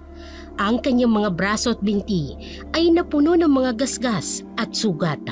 At ang kanyang damit na dating puti, ngayon ay puno ng putik at dugo at mantsa ng lupa. Tumama ang kanyang ulo sa isang malaking ugat ng puno at sa loob ng ilang segundo, nawalan siya ng pandinig. Ang mundo'y umikot at ang tunog ng gubat ay napalitan ng isang matinis na ingay sa kanyang mga tainga. Pero hindi siya tumigil. Hindi siya pwedeng tumigil. Dumating siya sa isang sapa. Ang tubig ay mababaw pero malakas ang agos. Alam niyang kailangan niyang tumawid para mapalayo ang amoy sa gabunan. Pinasok niya ang malamig na tubig. Ang bawat hakbang ay isang pakikibaka sa malakas na agos. Ang mga bato sa ilalim ay madudulas at ilang beses siyang nadapa. Nilulunod ng malakas na daloy ng tubig. Sa hindi kalayuan, narinig niya ang mga sigaw ni Nicolas. Hindi na itong matamis na tinig na dating humihila sa kanyang puso, kundi isang mabangis na ungol ng isang nilalang na hindi tao. Kasama nito ang mga kaluskos, ang mga pakpak sa hangin, ang mga kasamahan niyang gabunan, naghahanap sa kanya mula sa himpapawid. Nakakita siya ng isang lumang punong nabuwala sa gitna ng gubat. Sa ilalim nito ay may maliit na kuweba na sapat lamang para sa kanya. Doon siya nagtago, pilit na pinipigilan ang kanyang paghinga habang dumadaan ang mga anino sa itaas ng kanyang pinagtataguan. Ang mga anino ay may kakaibang hugis, hindi tao, hindi hayop, kundi isang kombinasyon ng dalawa. Nang sa wakas ay nang makalayo ng mga ingay, lumabas siya at nagpatuloy sa pagtakbo. Ang kanyang mga paa ay duguan sa katatakbo sa matitigas na bato at matalim na mga sanga. Pero hindi siya tumigil. Sa kanyang isipan, paulit-ulit na tumatakbo ang larawan ng nakaraang gabi. Ang pagbabago ng mukha ni Nicolas, ang mga matang nagniningas at ang mga pangil na kumakagata. Nang sa wakas, nakita niya na ang dulo ng gubat. Ang liwanag ng araw ay sumisilip sa pagitan ng mga dahon, parang isang gabay na tinig na tumatawag sa kanya pauwi. Pero alam niyang hindi pa tapos ang lahat. Ang mga salita ni Nicolas ay umaalingaw-ngaw pa rin sa kanyang isipan na kahit saan siya magpunta ay mahahanap siya nito, na ngayon natikman niya na ang dilim, hindi na siya makababalik pa sa dating buhay. Anak! Anak! Lorna! Buhay ka! Buhay ka, anak! Akala ko, mawawala ka na tulad ng nanay mo. Patawarin niyo po ako. Hindi na po ako magiging makulit. Hindi na po ako lalabas sa gabi. Tapos na, anak. Ang mahalaga, nakauwi ka. Tay, si Nicolas po. Hindi po siya tao. Nagbago po ang mukha niya. Alam ko, anak. Alam ko. Tay! Ginawa niya po sa akin. Pinilit niya po ako. Anong sabi mo? Sinaktan niya po ako. Pinilit niya ako. Hindi ko na po may babalik ang dating ako. Anak, Sandali lang. Tay, saan po kayo pupunta? Kay Berting, kailangan niyang tingnan ka. May paraan pa dapat. May paraan pa. Tumakbo si Tomas palabas ng bahay. Iniwan ng anak na umiiyak. Ang dating galit sa kanyang dibdib ay napalitan ng matinding takot at pag-aalala. Hindi lang basta sa pagsuway na nangyari sa kanyang anak. Isa itong sumpa, isang kasamaang maaaring magbago sa kanya magpakailanman. At ngayon, sa bawat segundong lumilipas, alam niyang unti-unti nang nawawala ang dating Lorna na kilala niya. Sa mahabang landas patungo sa bahay ni Berting, ang mga yapak ni Tomas sa lupa ay parang tumatama sa ritmo ng kanyang nangangalit na puso. Ang dating matapang na ama ngayon ay puno ng takot at galit. Galit sa gabunan na sumira sa kanyang anak. Galit sa sarili na hindi naprotektahan ang pinakamamahal. Habang binabagtas niyang daan, ang mga tao sa bayan ay nagbubulungan. Alam na ng lahat ang tungkol sa pagbabalik ni Lorna. Duguan at sugatan mula sa gubat. Ang kwento tungkol sa gabunan na dating itinuturing na katang-isip lamang, ngayon ay naging isang malagim na katotohanan sa kanilang munting bayan. Sa loob ng bahay ni Berting, ang matandang albularyo ay tahimik na inoobserbahan si Lorna. Ang kanyang mga matang puno ng karunungan ay nakikita ang mga bagay na hindi nakikita ng mga ordinaryong tao. Sa bawat paghinga ni Lorna, nakikita niya ang dilim na unti-unting kumakalat sa kanyang katawan. Ang sumpa ng gabunan na tulad ng lason na dumadaloy sa kanyang mga ugat. Hindi ako nagkamali. Si Nicolay nga. Anong nakita mo, Berting? May binhi ng kadiliman sa loob niya, Tomas. Ang binhing ipinunla ng gabunan. Kung hindi natin ito mapipigilan, ang anak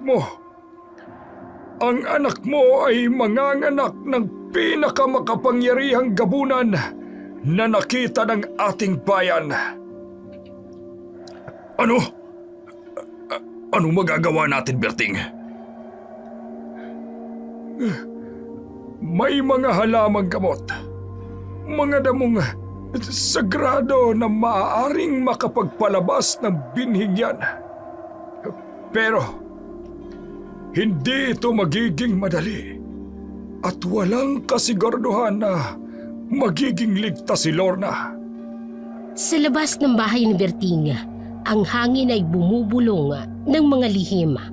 Ang araw ay unti-unting lumulubog sa kanluran at kasama nito ang pag-asa ng isang amang desperadong iligtas ang kanyang anak mula sa sumpa ng isang nilalang na hindi tao. Ay, mas malala pa sa inaakala ko. Mang Berting, ano pong nakita ninyo? Tingnan mo ang kanyang mga mata, Tomas. May bahid na pulang apoy sa loob. Ito ang unang tanda. Ano pong ibig sabihin nito? Ang gabunan ay hindi ordinaryong aswang. Kapag nanggahasa sila ng babae, hindi lamang laman ang kanilang kinukuha. Ang kanilang binhi ay may kapangyarihang magbago ng buong pagkatao ng kanilang biktima. Ano pong mangyayari sa akin? Sa unang 3 araw, magsisimula ang pagbabago. Mararamdaman mo ang matinding gutom. Pero hindi para sa ordinaryong pagkain. Maghahanap ang katawan niya ng dugo, ng laman, Hindi. Hindi pwede. Pagkatapos ng isang linggo, magsisimula ang pisikal na pagbabago. Ang kanyang mga kuko ay hahaba. Ang kanyang mga ngipin ay titigas. At ang kanyang balat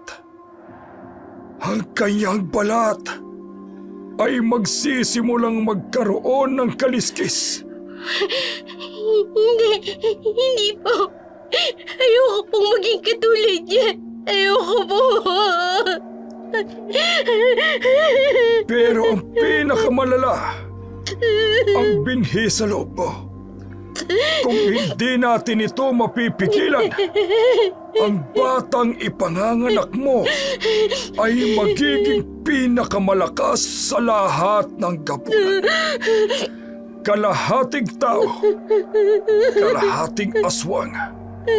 May kapangyarihang hindi pa nakikita ng mundo ito. Mang Berting, anong magagawa natin? Sabihin mo, gagawin ko lahat. May mga halamang sagrado, mga damong tinago ng ating mga ninuno para sa ganitong sumpa. Pero kailangan nating maghintay ng kabilugan ng buwan. Kabilugan? Bakit pa kailangan maghintay? Ang kapangyarihan ng gabunan ay pinakamalakas sa kabilugan ng buwan. Pero ito rin ang panahon kung kailan pinakamahina ang kanyang binhi. Kailangan mong uminom ng 7 uri ng halaman. Bawat isa ay may sariling kapangyarihan. Pero, hindi po ba delikado? Delikado. Maraming babaeng namatay sa ritual na ito. Ang mga halamang ito ay parang lason. Lumalaban sa lason ng gabunan sa loob mo. May ibang paraan pa ba? Wala na, Tomas. Kung hindi natin gagawin ito, sa loob ng 9 na buwan, ang anak mo, Lorna, ang magiging bago ng hari ng mga gabunan. At ikaw ay magiging reyna nila. Magpakailanman. Ang silid ay nabalot ng mabigat na katahimikan. Sa labas, ang mga ibon ay tumigil sa pagkanda at ang hangin ay nagdadala ng amoy ng mga halamang gamot mula sa hardin ni Berting. Mga halamang maaaring magligtas o pumatay sa isang babaeng naging biktima ng isang nilalang na hindi tao. Makalipas ang ilang araw, isang kakaibang pagbabagong nangyari sa katawan ni Lorna. Hindi normal ang bilis ng paglaki ng kanyang tiyan. Parang may nilalang sa loob na nagmamadaling lumaki, nagmamadaling lumabas. Sa gabi, maririnig ang mga kakaibang tunog mula sa kanyang silid. Mga ungol at hikbi na hindi maintindihan kung galing sa sakit o gutom. Isang umaga, habang nakaupo si Lorna sa hapagkainan. Hindi normal yan. 2 linggo pa lang. Bakit ganyan kalaki? Itay, sinabi ko na po sa inyo, si Nicolas. Nicolas? O baka naman may iba pang Nicolas sa buhay mo? Ay, sinasabi ko na nga ba, walang pinagkaiba sa nanay niyang disgrasyada. Mahilig sa gwapo, nauuwi sa impakto. Hindi po totoo yan. Bakit ba hindi niyo ako pinapaniwalaan? Paano kita paniniwalaan? Tingnan mo yung tiyan mo. Hindi normal yan. Umamin ka, Lorna. Sino pa ang gumalaw sa'yo? Bakit ba hindi niyo ako pinapaniwalaan? Itay, maniwala po kayo. Ang aswang, si Nicolas, siya lang. Kita mo na, Tomas. Hanggang ngayon, nagsisinungaling pa rin. Aswang daw.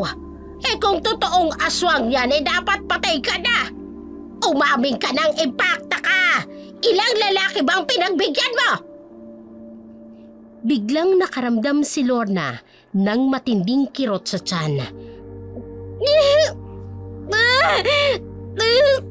sakit! Ang sakit! Kumikilos ang tiyan niya na para bang may gumagapang sa loob. Gutom na gutom ako. Kailangan ko ng karne. Sariwa yung tumudugo. Lorna, ano nangyayari sa'yo?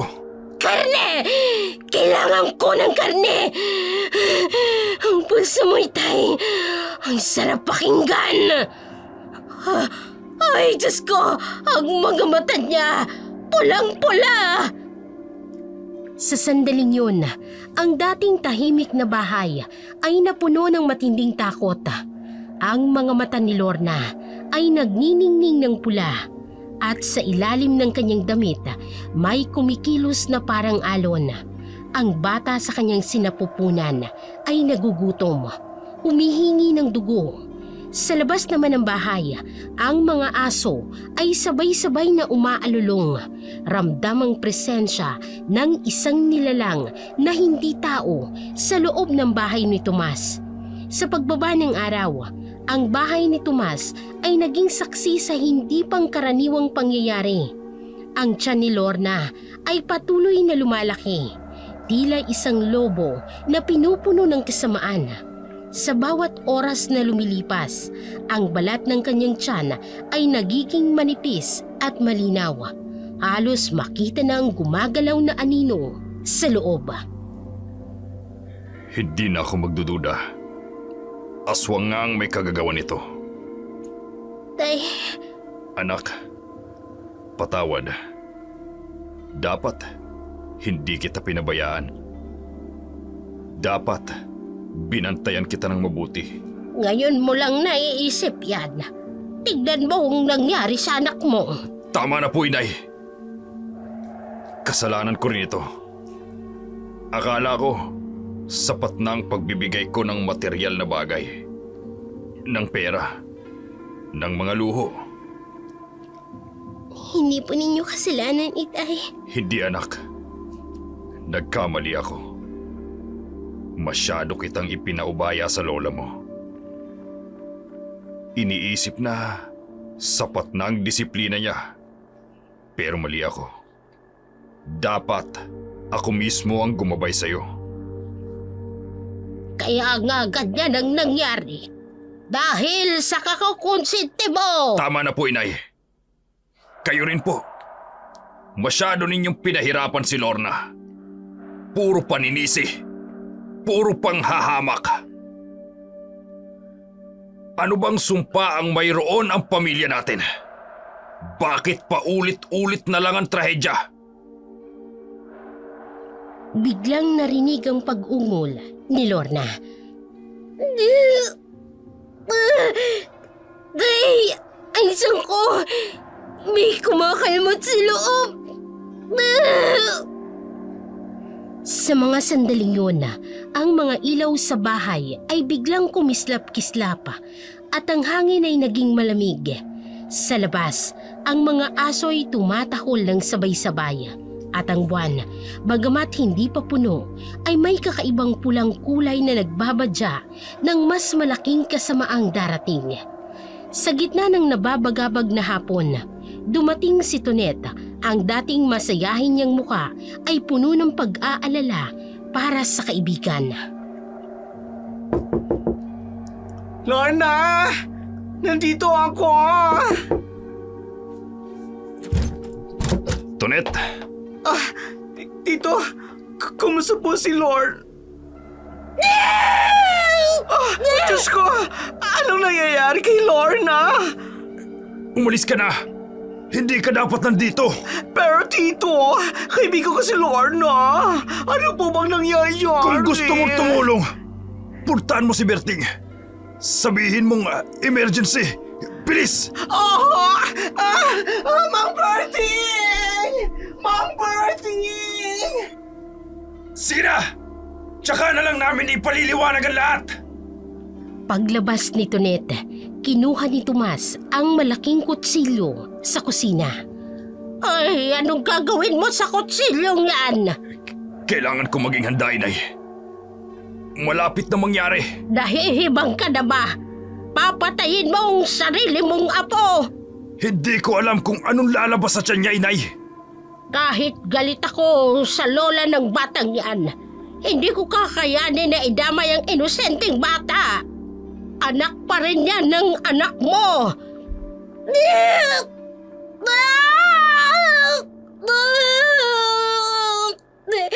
Tay! May kumakagat sa loob ng sangko! Ang kutsilyo sa kamay ni Tomas ay kumikinang sa liwanag ng papalubog na araw, habang ang mga anino sa dingding ay sumasayaw na parang mga demonyo. Sa labas ng bahay, ang mga tao ay nagsisimulang magtipon. Naririnig ang mga sigaw ni Lorna na hindi mukhang galing sa normal na panganganak. Ang hangin na may dalang amoy ng dugo at kamatayan. At sa bawat sigaw ni Lorna, para bang ang buong bahay ay nanginginig sa takot. Sa madilim na silid na puno ng halimuyak ng kandila at malamig na hangin, nagsimula ang isang nakapangingilabot na kabanata. Si Lorna, 2 linggo pa lamang ang lumilipas mula nang marahas siyang galawin ng gabunan, ay nagkakandangiwi na sa hapde. Ang kanyang tiyan kasi ay kasing laki ng babaeng handa ng mga naka. Tila gustong pumutok sa bigat ng dinadala.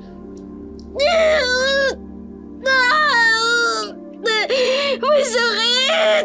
May kumakagat! Hindi tama ito! Hindi dapat ganito kabilis! Anong klaseng sumpa ito? Tamad ang satsat mo, Berteng! Hindi mo magagawa ng kung sino lang!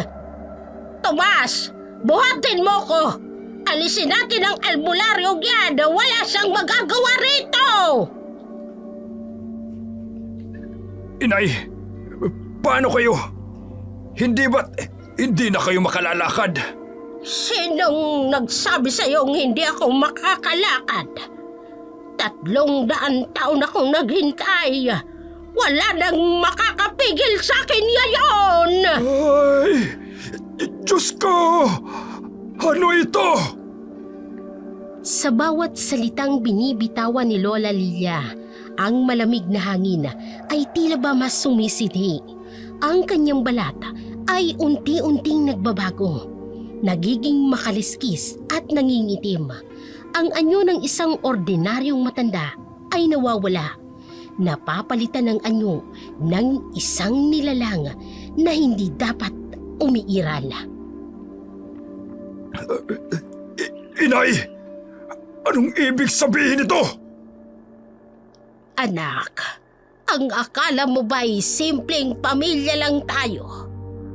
Ang dugo nating ito, dugo ng gabunan. At si Diana ang asawa mo. Hindi siya umalis. Kinuha ko siya. Ginawa ko siyang isa sa amin. Hindi! Imposible yan! Tay! Masakit! Nay! Nay, tulungan niyo ako!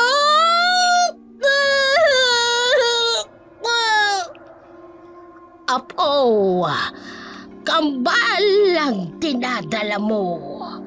Ang bagong pag-asa ng ating lahi.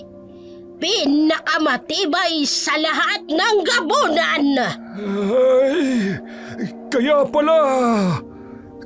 pala parang may amoy ng kamatayan dito sa bahay na ito. Mula pa nung dumating ako. At tama ka. Ang lugar na ito, Saksi ng maraming ritual.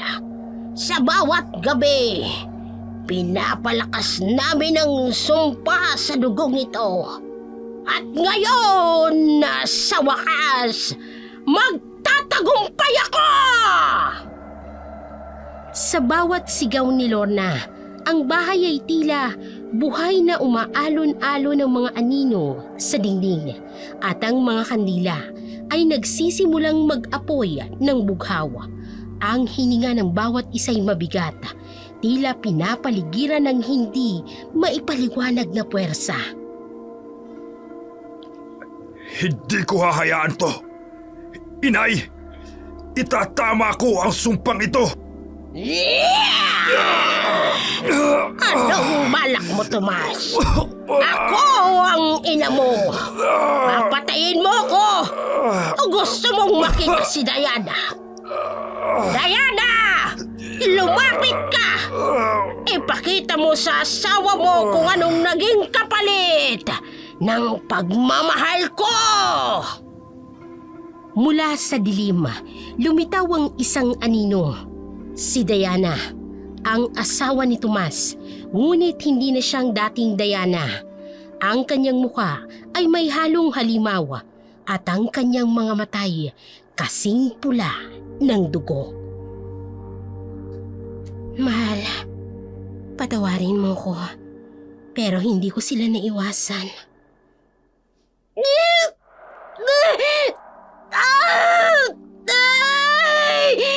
Lumalabas na sila! Oo, Apo!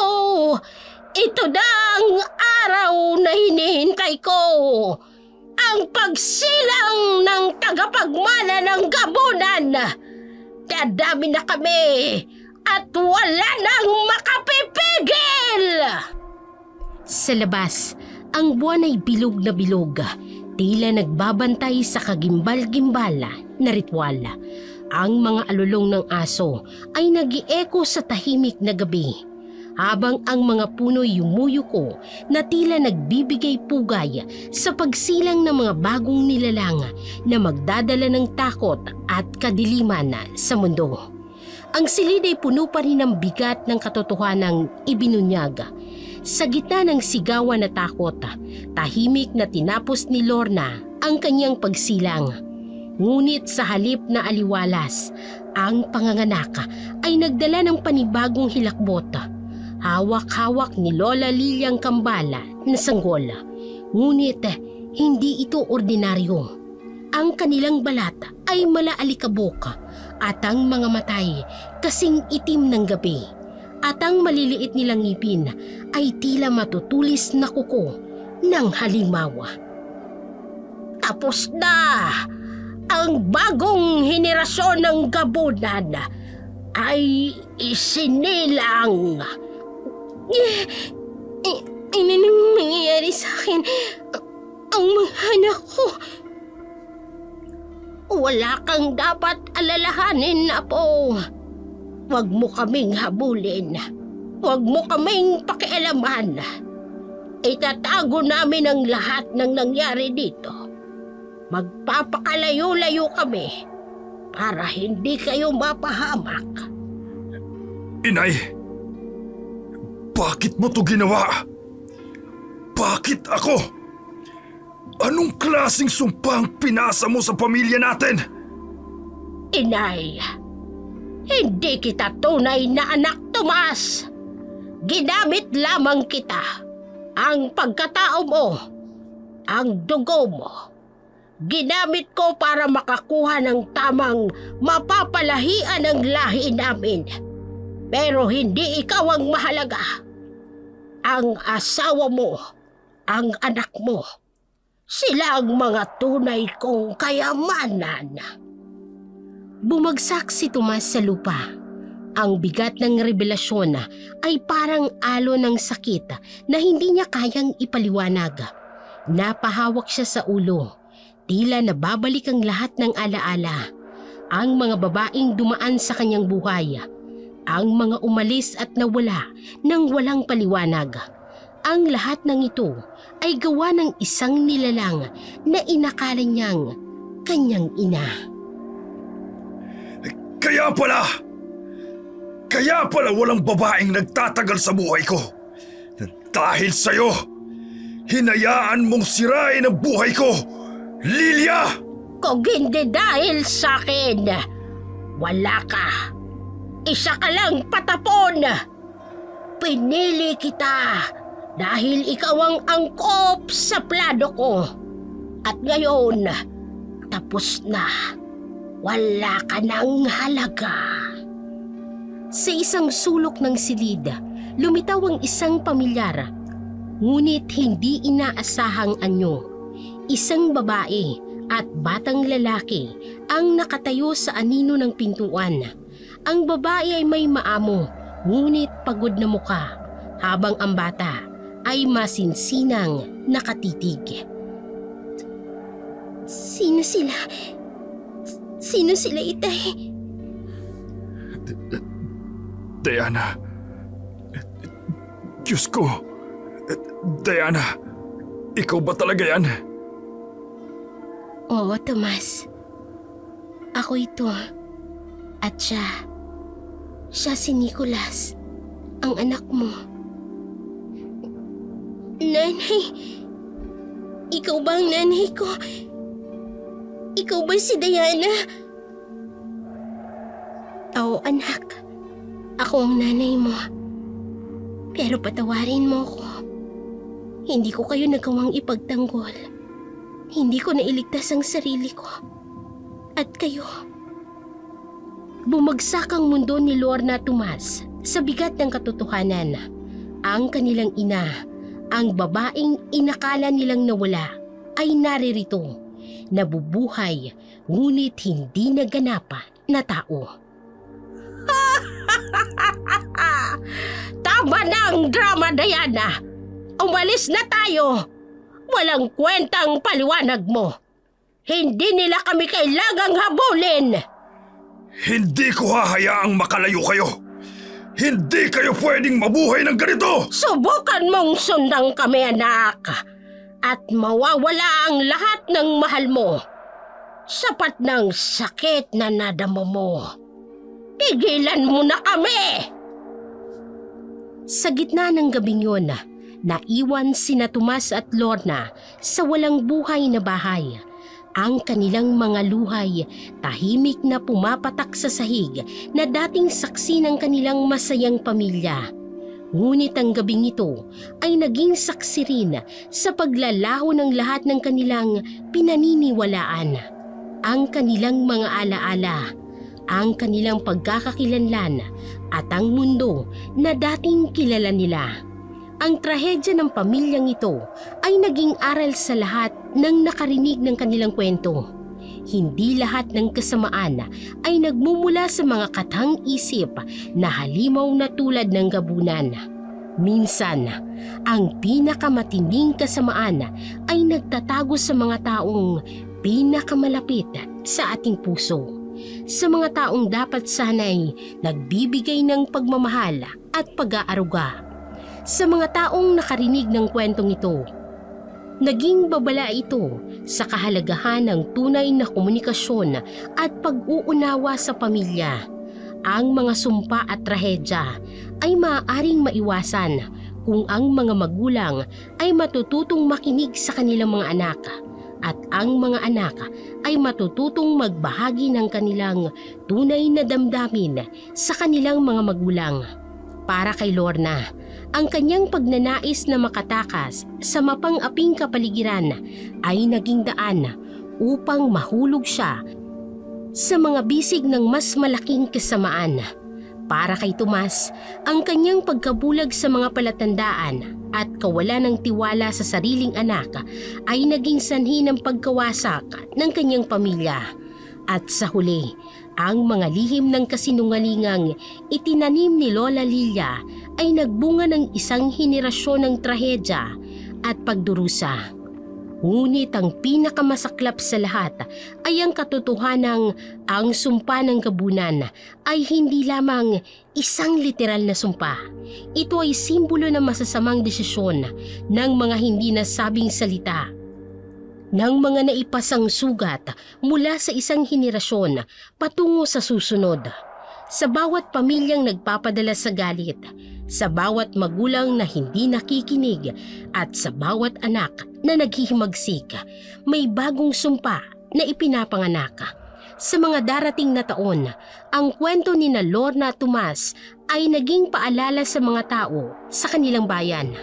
Ang tunay na halimaw ay hindi laging nakikita sa mga kwento ng mga matatanda o sa mga alamat ng mga ninuno. Minsan, ito ay nagtatago sa mga ngiti ng mga taong mahal natin, ang mga salitang hindi natin nasasabi, at ang mga sugat na hindi napapagaling. At sa bawat kabilugan ng buwan, kapag maririnig ang mga alulong ng mga aso at malamig na hangin dumadaan sa mga puno, inaalala ng mga tao ang kwentong ito. Isang kwentong hindi lamang tungkol sa mga gabunan, kung hindi tungkol sa kung paano ang pag-ibig kapag napawi ang galit at hinanakit ay maaaring maging pinakamapanganib na sumpa sa lahat.